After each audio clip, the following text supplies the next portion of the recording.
a reserva do Paiva começou dessa forma e o crescimento de Suape mudou a vocação dela para a primeira residência. Então, nos nossos projetos, a gente atua sempre na primeira residência.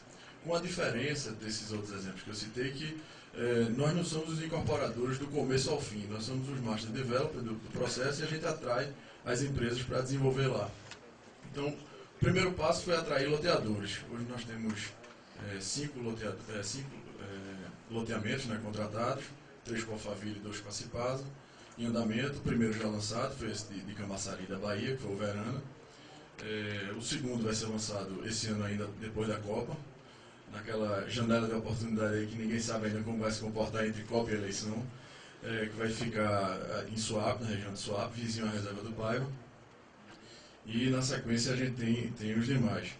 E aí, o paralelo disso, a gente assim, buscou, estando na primeira residência, e eu acho que você colocou uma coisa muito importante, que assim, às vezes pode parecer que existe aí uma falsa oportunidade de que uma comunidade planejada pode estar em qualquer lugar e não pode. A gente está falando de desenvolvimento de 20 a 30 anos, e que se não tiver no melhor lugar e outra pessoa lançar no melhor lugar, você vai, em vez de 20, 30 anos, você vai passar 50, como a gente viu na missão da DIT lá em Portugal, do Alta de Lisboa, né, que ficou aguardando o Parque das Nações terminar para ele poder voltar a respirar. Então, esses empreendimentos todos têm uma localização que a gente considera melhor para o que ela está se prestando, né? Sempre tem um apelo de beleza natural, que ninguém vai sair da cidade para ir para um lugar que esteja no meio do nada, não tem um atrativo. E aí, se é uma quebra de paradigma para quem está desenvolvendo, imagine para quem vai empreender lá. Então, como atrair essas incorporadoras? Então, separei aqui rapidamente em 3 blocos assim, de temas para a gente fazer assim, uma reflexão e um comparativo com a cidade, né? Afinal, as comunidades planejadas surgem por causa do caos que a gente está vivendo nas cidades, nas capitais. Então, por exemplo, em termos de velocidade e facilidade de lançamento para os incorporadores, né? Hoje, quem está nas capitais sabe a dificuldade que é a gente aprovar um projeto urbano, e quem vai buscar terra rural junto das capitais ou das grandes cidades, que é onde estão geralmente situadas as comunidades planejadas, na região metropolitana dessas grandes cidades, sabe da dificuldade que é converter uma terra rural na terra urbana, todo aquele processo de arrima de Câmara de Vereadores, de criação de parâmetros, de alteração de uso dos solos e etc. Então, o Master Developer, na hora que ele cria essa comunidade, ele já fez isso para o incorporador. Então, você já chega lá sabendo a regra do jogo e sabendo que o seu projeto vai ser analisado por uma prefeitura que não é uma prefeitura de capital, é uma prefeitura de uma cidade menor, que é menos burocrática, mais fácil de se ter uma aprovação. Isso é uma primeira vantagem aí para atrair os incorporadores. A segunda é a previsibilidade da concorrência. Então, quando a gente está na cidade, é comum a gente observar o que é claro que qualquer cidade do Brasil, do mundo, onde é que estão os lugares mais valorizados? É junto à praça, é na beira do rio, é na beira da praia, é na beira do lago. São lugares que você tem a previsibilidade e tem um atrativo. Você sabe que ali não vai surgir um prédio na sua frente. Na comunidade planejada, você tem essa previsibilidade porque existe ali um passo a passo ali de ocupação que lhe permite você conhecer o que é que está ali no seu entorno, o que é que vai ser feito, por quem vai ser feito. Às vezes você está preparando um lançamento dentro da cidade e você enxerga aquela oportunidade, pode até fundamentar em pesquisa, ela mostra aquele universo de compradores, e aí você prepara o projeto, quando você está para lançar, vem outro e lança, então logo depois que você lança, vem outro e lança o mesmo empreendimento, você não sabia que ele estava planejando aquilo, e aí o seu resultado de venda já não é tão bom. Na comunidade planejada, se você está permutando com o Master Developer, ele é seu sócio naquele projeto, ele tem interesse que você tenha isso no empreendimento, então ele não vai fazer uma concorrência predatória àquele seu produto, colocando seu concorrente ali do lado do mesmo produto. Então é uma outra vantagem. Como ele busca a valorização da terra, ele não quer que tenha nenhum empreendimento micado dentro da plataforma dele, ele vai sempre estar regulando ali a pressão, né, da demanda, para ir lançando os empreendimentos à medida que for tendo espaço, for tendo pressão, que possa se trabalhar com um bom preço. Bom, por melhor que seja a cidade da gente, a qualidade dos serviços públicos não é a mesma coisa de uma qualidade garantida por uma associação de proprietários de uma Pedra Branca, por exemplo. A cidade está sempre impecável, está sempre limpa, a qualidade dos serviços públicos é muito melhor. Então isso atrai, a gente tem um jargão, né, de dizer que não, aqui ali é coisa de primeiro mundo. Lá em Recife, por exemplo, o Paiva é a Miami recifense, tá, coisa de primeiro mundo. Então isso é a associação de moradores. Primeiro, o empreendedor que fez uma boa qualidade urbanística, que implantou, e a associação de proprietários que mantém e zela por aquilo ali, que deixa assim, o local sempre com uma perspectiva de valorização. Bom, em relação ainda nesse bloco, por último, é o preço, né? A gente tem mais disponibilidade de land bank, pelo menos no início dos desenvolvimentos, e aí o Master Developer está sempre de braços abertos para receber os incorporadores. Então isso faz com que a gente consiga praticar um preço menor do que nas cidades. O segundo bloco é o bloco de ocupação, né?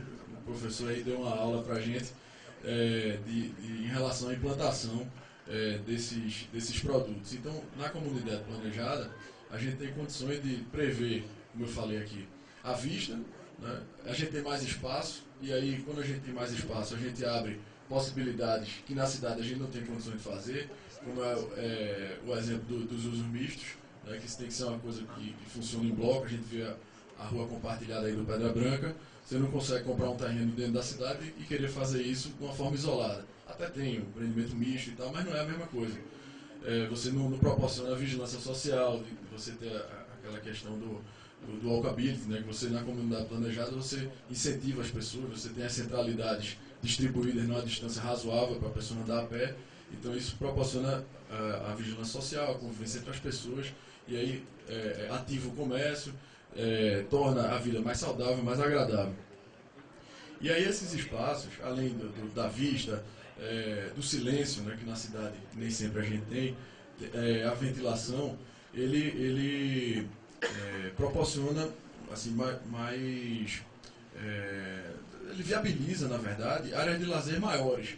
A gente tem condições, inclusive, de colocá-las no solo natural, né? Assim, no pavimento térreo, que além de ser mais agradável, é muito mais barato. A gente está cansado de ver nas cidades, você tem um prédio residencial, e aí a piscina, o salão de festa está lá no terceiro vazado, em cima dos estacionamentos, que geralmente não é muito ajardinada, é uma coisa mais árida e cara para o incorporador. Então, na comunidade planejada, você, como está ali no nível do solo, você tem uma margem melhor, porque você tem um custo de construção mais barato.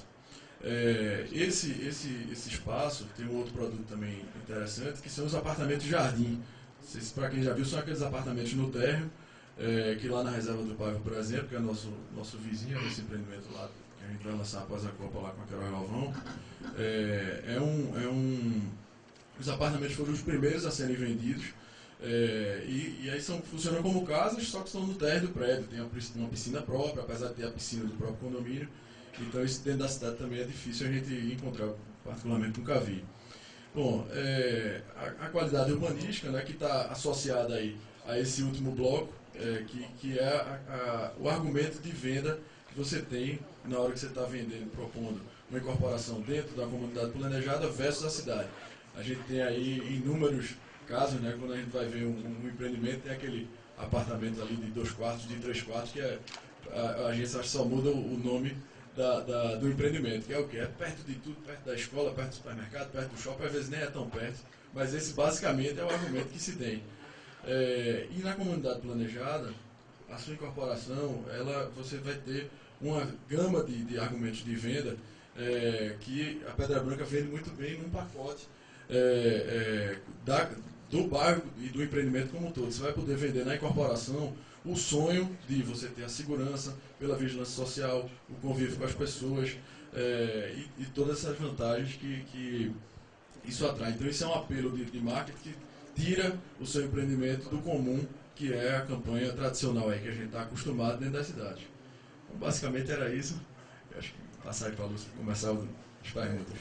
Infelizmente o tempo está finalizando. Vocês perceberam que é um tema intrigante, que são muitas variáveis que envolvem, né, a questão das comunidades planejadas, mas antes de passar para as perguntas. Talvez a gente vai ter espaço para fazer uma ou duas perguntas por conta da limitação do tempo. Se vocês pudessem resumir assim rapidamente na questão do ponto de vista para o investidor e para o incorporador, vocês pontuar talvez o que seja mais interessante para eles como parceiros nesse desenvolvimento desse tipo de empreendimento. O meu acho que está pontuado, eu vou passar para a Sérgio aqui. No momento, Lúcio, a Pedra Branca não está, não que não sejam bem-vindos para estudar alguma coisa, mas em princípio nós mesmos estamos incorporando.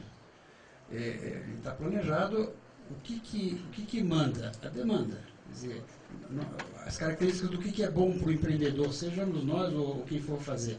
Você tem a concorrência disciplinada do que vai acontecer, a perspectiva para o cliente, como é que são as regras urbanas que você tem no lugar, do master plan, para ele saber onde é que ele está se metendo, tá certo? E do ponto de vista para o desenvolvedor como nós, precisa, e quem quiser fazer isso, precisa ter a consciência de que não é mágico. É um processo demoradíssimo. Quer dizer, o primeiro plano, quando nós começamos a estudar, tinha um estudo econômico de 10 anos. Cada um pode pôr no papel o estudo que fizer. Nós estressamos para 22 anos. E achando que a realidade vai ser essa no sabor do mercado. Quer dizer, se a economia for muito bem, vai diminuir esse tempo. Mas você tem que estar preparado para carregar isso. Os primeiros empreendimentos é muito investimento.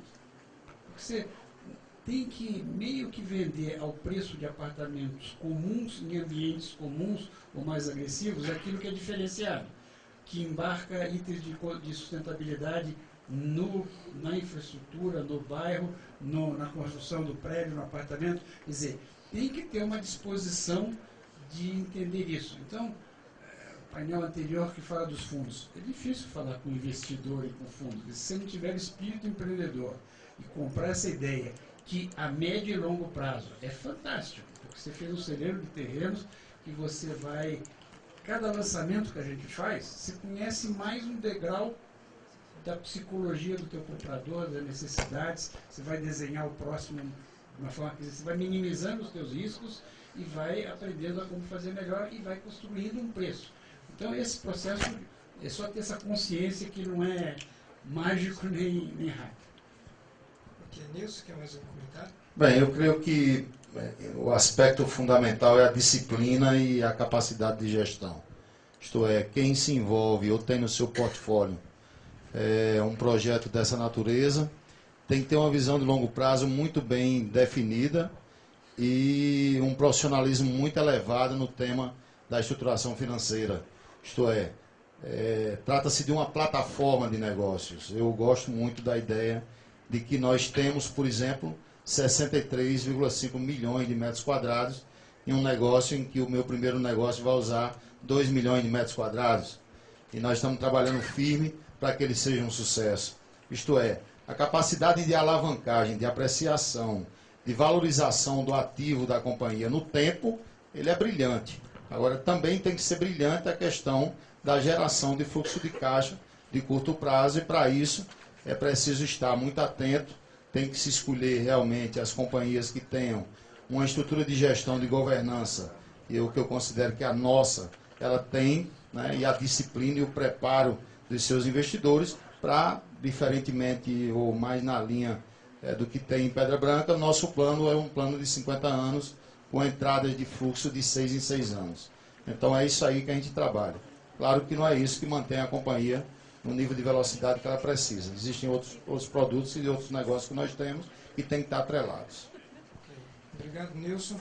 Acho que nós temos espaço aí para mais uma pergunta ou duas. Se vocês quiserem usar esse espaço, dá para tempo para a gente comentar mais alguma coisa. Não? Ok? Então, podendo encerrar, gostaria de agradecer aí a exposição brilhante dos painelistas. Muito obrigado pela presença de todos.